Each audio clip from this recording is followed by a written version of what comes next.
अस्सलाम वालेकुम दोस्तों, कैसे हैं आप सब। उम्मीद है आप सब खैरियत से होंगे। इस वीडियो के अंदर हम बात करने वाले हैं कि आप किसी क्लाइंट के साथ डील कैसे क्लोज करते हैं, ऑर्डर कैसे प्लेस करवाते हैं। बहुत से फ्रीलांसर्स को ये प्रॉब्लम फेस करना पड़ती है कि उन्हें उन्हें मैसेज तो आ जाता है, लेकिन उनको ये नहीं पता चलता कि मैसेज के बाद क्या करना है, मैंने उससे बात कैसे करनी है, किस तरह से कम्युनिकेशन करनी है। वो सारे स्किल मैं आपको इस वीडियो के अंदर बताऊंगा, किस तरह से बात करनी है, मैसेज से लेके ऑर्डर प्लेस करवाने तक सारी डिटेल मैं इसी वीडियो के अंदर बताऊंगा। टिप्स बताऊंगा कि आपने कौन कौन सी चीजें करनी है और कौन कौन सी चीजें नहीं करनी। तो इस वीडियो को आपने मुकम्मल तौर पर देखना है। अगर आप फ्रीलांसिंग शुरू करना चाहते हैं, काम करना चाहते हैं, घर से बैठ के पैसे कमाना चाहते हैं, तो ये वीडियो आपके लिए इंपॉर्टेंट होने वाली है। तो आइए, अगर आप सीखना चाहते हैं कि डील कैसे क्लोज करते हैं, क्लाइंट के साथ बात कैसे करते हैं, ऑर्डर कैसे प्लेस करवाते हैं, तो इस वीडियो को आपने मुकम्मल तौर पर देखना है। आइए स्टार्ट करते हैं।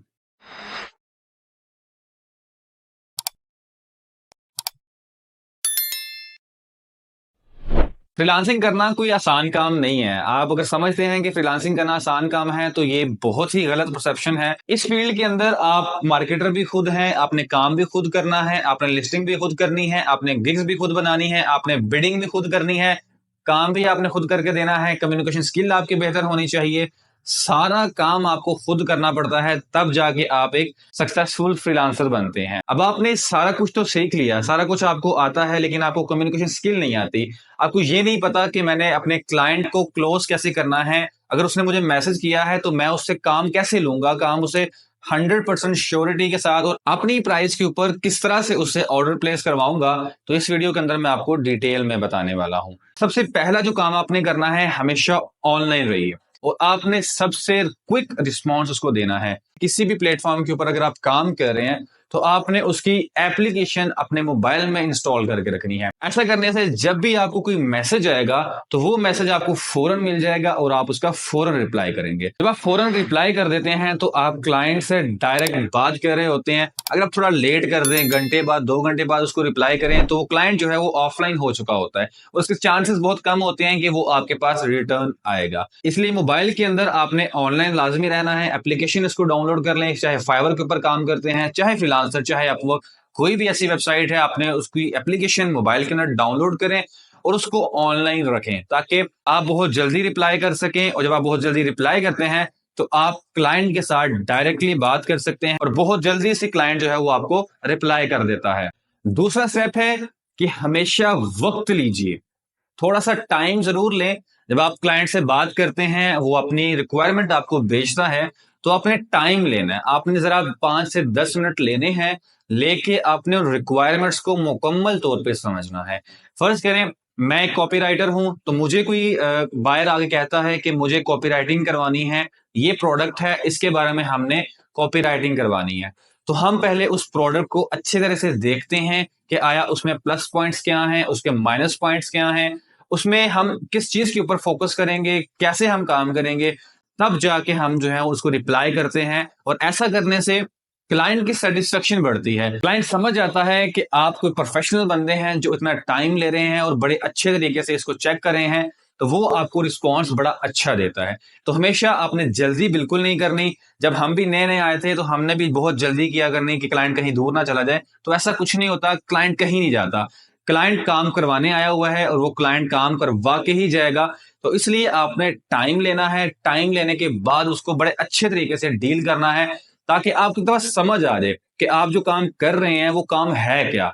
मुकम्मल तौर पे समझ आने के बाद ही आप उसको रिप्लाई करें, वरना अगर आप जल्दी करेंगे, काम की समझ नहीं आएगी, तो आप काम खराब कर बैठेंगे और क्लाइंट तो जाएगा ही जाएगा और बैड रिव्यू भी आपकी प्रोफाइल के ऊपर आ जाएगा और आपका काम शुरू होने से पहले पहले खत्म हो जाएगा। तीसरे स्टेप में आपने जब रिक्वायरमेंट्स चेक कर ली हैं तो आपने यस या नो के ऊपर आपने रिप्लाई करना है।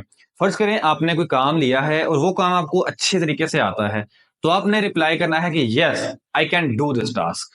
और अगर आप इसके साथ उसकी थोड़ी सी डिटेल बता दें, ठीक है, कोई भी काम है उसमें की डिटेल बता दें कि ये प्रोडक्ट है। फर्ज करें मैं आपको मिसाल दे देता हूँ, एग्जांपल देता हूँ कि ये प्रोडक्ट है, इसमें ये प्लस पॉइंट्स हैं और हम इसके ऊपर फोकस करेंगे। अगर आप ग्राफिक डिजाइनर हैं, कंटेंट राइटर हैं या कोई किसी किस्म का ऐसे आप लिख रहे हैं, तो उसके अंदर जो डिटेल्स हैं उसको थोड़ा सा बता दें, अपने लफ्जों में बता दें, ठीक है, ताकि उसकी प्रॉब्लम जो है वो आप आइडेंटिफाई करेंगे तो उसका माइंड जो है वो क्लिक करेगा कि यस, यही वो प्रॉब्लम थी, यही वो प्रॉब्लम है जो मैं सॉल्व करवाने आया हूं।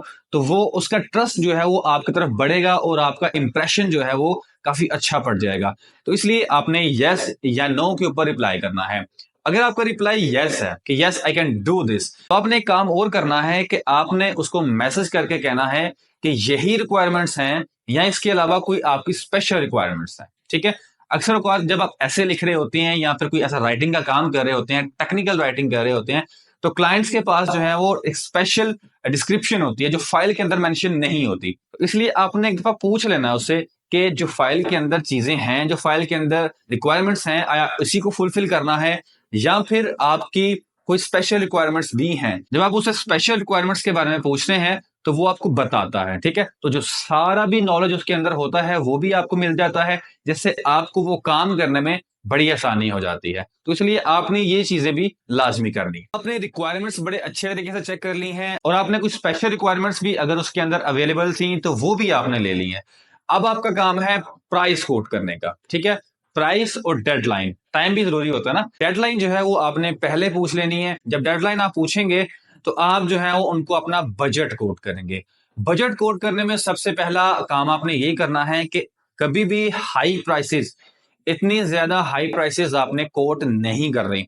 ये ना हो कि क्लाइंट जो है वो आपकी प्राइस सुन के आपको रिप्लाई ही ना करे, ठीक है। तो इसलिए आपने जब भी प्राइस कोट करनी है थोड़ी सी रिसर्च आपके पास होनी चाहिए, थोड़ा सा आपने इसको देखा होना चाहिए ताकि आपको आइडिया हो जाए कि आया जो मैं काम कह रहा हूं उस काम की प्राइस क्या है, जो एवरेज प्राइस चल रही है वो प्राइस क्या है, ठीक है।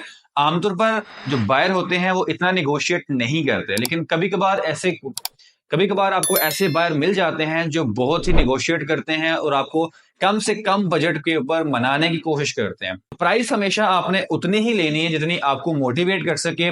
ये ना हो कि आप $5-10 में काम ले लें, लेकिन आपको जब समझ आया कि यार ये काम तो ज्यादा था, तो आपकी जो इंटरेस्ट है वो लॉस हो जाती है। जब वो इंटरेस्ट आपकी लॉस हो जाती है तो फिर आप काम नहीं कर पाते, काम के अंदर आपका मन नहीं लगता, काम के अंदर आपकी इंटरेस्ट नहीं रहती। निगोशिएशन स्किल जो है वो आपके अच्छे होने चाहिए, निगोशिएशन स्किल जो है वो आपको आने चाहिए ताकि आप जो है वो अपनी एक अच्छी प्राइस चार्ज कर सके काम के लिहाज से। और काम हमेशा अपने क्वालिटी का देना है। ये चीजें मैंने पहले बताई हैं कि आपने जब काम देखना है तो आपने उसको क्वालिटी ही देनी है, क्वालिटी से कम नहीं देनी है, ठीक है। जो भी प्राइस आपने सेट करनी है वो इसी स्टेप के अंदर आपने प्राइस अपनी सेट कर लेनी है ताकि बाद में किसी किस्म का कोई इश्यू आपको ना आए। Last step but definitely not the least, आपने डिलीवरेबल्स तैयार करने हैं। डिलीवरेबल्स क्या होते हैं? डिलीवरेबल्स वो चीजें होती हैं जो आप क्लाइंट को करके देंगे, ठीक है। आपने एक शॉर्ट सा मैसेज टाइप करके देना है कि मैं ये काम आपको करके दूंगा।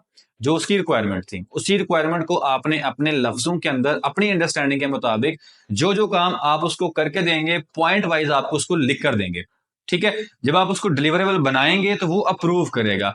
अगर उसमें कुछ चीज मिसिंग है तो आपको बताएगा कि नहीं, इसमें ये चीज जो है वो ये पॉइंट भी लाजमी ऐड करना है। उससे आपकी क्लैरिटी बढ़ जाती है। जब आप काम करने बैठोगे ना तो आपको पता होगा कि ये काम भी करना है और ये काम भी करना है और ये काम मैंने नहीं करना, ठीक है। जब आप डिलीवरेबल्स नहीं देते तो फिर आपको अंदाजा नहीं होता, क्लैरिटी जो है वो थोड़ी कम होती है, जिसकी वजह से क्लाइंट के सेटिस्फेक्शन में फर्क पड़ता है, ठीक है।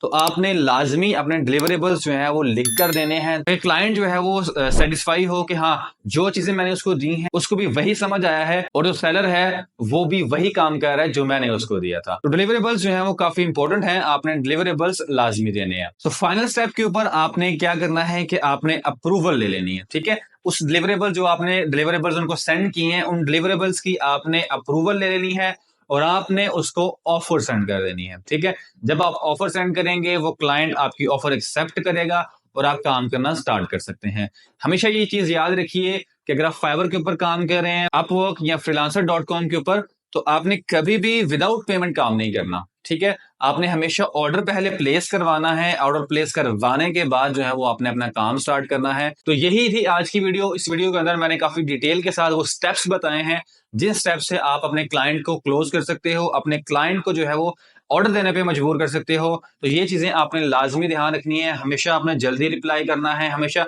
जब भी आपने क्लाइंट से बात करनी है तो आपने रिक्वायरमेंट्स को बड़े अच्छे तरीके से समझ लेना है। जब आप रिक्वायरमेंट को अच्छे तरीके से समझ लेते हैं तो फिर आपको आइडिया हो जाता है, क्लाइंट को भी आपकी कैपेबिलिटीज का आइडिया हो जाता है, तो आप जो है वो दोनों सेम पेज पर होते हैं, एक ही तरह से सोच रहे होते हैं, क्लाइंट भी सेटिस्फाई होता है, आप भी सेटिस्फाई होते हैं। प्राइस हमेशा आपने एडजस्टेबल रखनी है, ना ज्यादा हो ना कम हो, ना क्लाइंट को जो है वो ज्यादा लगे ना आपको कम लगे, ठीक है। तो हमेशा निगोशिएट कर लेना है ताकि क्लाइंट को भी और आपको भी अच्छी प्राइसेस मिल सके। और लास्ट आपने डिलीवरेबल्स बनाकर देने हैं, क्योंकि जब डिलीवरेबल्स बनाकर देते हैं तो क्लाइंट जो है वो सेटिस्फाई हो जाता है और आपको भी क्लैरिटी आ जाती है, ठीक है। तो उसके बाद आपने ऑर्डर प्लेस करवाना है और काम करना है, और हमेशा क्वालिटी डिलीवर कीजिए। हमेशा कभी भी जब आप काम डिलीवर करते हैं तो हमेशा क्वालिटी काम डिलीवर करना है। अगर आपको थोड़ा सा टाइम मजीद लगाना पड़ता है तो उसको जरूर लगाएं, ताकि क्लाइंट जो है वो आपका सेटिस्फाई हो सके। आपकी प्रेजेंटेशन जो है वो अच्छी होनी चाहिए, ताकि क्लाइंट जो है वो आपसे खुश हो और आपको 5 स्टार रिव्यू देके जाए, ठीक है। जब आपको 5 स्टार रिव्यूज मिलते हैं तो आपकी प्रोफाइल ग्रो करती है और आप बहुत जल्दी बहुत अच्छे लेवल के ऊपर काम कर सकते हैं। तो अगर आपको वीडियो पसंद आई है तो काइंडली चैनल को सब्सक्राइब कर दीजिएगा। चैनल को सब्सक्राइब करना आपके लिए फ्री है, लेकिन हमें वो बहुत मोटिवेट करता है, और आपके लिए अच्छे से अच्छा कंटेंट लाने के लिए चैनल को सब्सक्राइब आपने लाजमी करना है और वीडियो को शेयर लाजमी करें, ताकि जिस तरह से आपका फायदा हुआ है आपके दोस्तों का, आपके भाइयों का भी फायदा हो सके। मिलते हैं इंशाल्लाह नेक्स्ट वीडियो में, तब तक अपना बहुत सारा ख्याल रखिएगा। अल्लाह हाफिज।